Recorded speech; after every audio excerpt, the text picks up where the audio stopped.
Hey everybody, and welcome to today's video. Today guys, I'll be showing you how to set up and get started with using BlueStacks 5. So yeah guys, make sure to watch this video till the very end and follow my steps correctly so you can make sure this works the same for you. It's fairly simple to install BlueStacks and it's very easy to use it, so I have no doubts you will be able to follow along with me. But yeah guys, let's get straight into it. The first thing you want to do guys is go to google.com and then search for BlueStacks 5.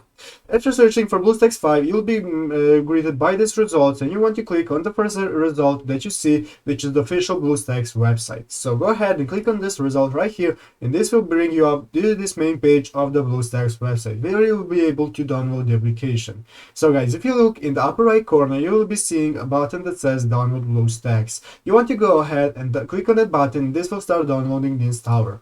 So clicking on that, as you can see here guys, now this is download the installer for me, and go ahead and click on this and then just go click in next until you have installed the application. It is very simple to do. I have already installed BlueStacks, so I cannot show you right now, but after doing that, come back to the video and I'll show you how you get started. So go ahead and click on download BlueStacks.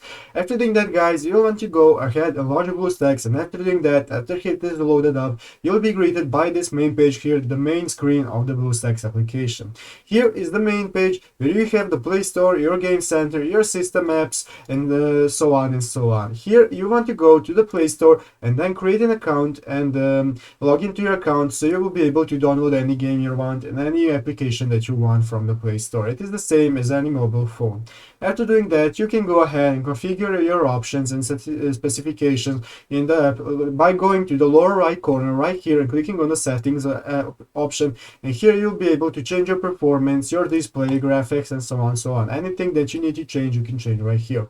So guys, after doing that, go ahead and download game, start the game, and you'll be able to use any game you want. But yeah guys, that's how you get started with using BlueStacks. I hope this video was helpful to you. If it was, make sure to leave a like and subscribe to the channel. So guys, thank you for watching, take care, and bye.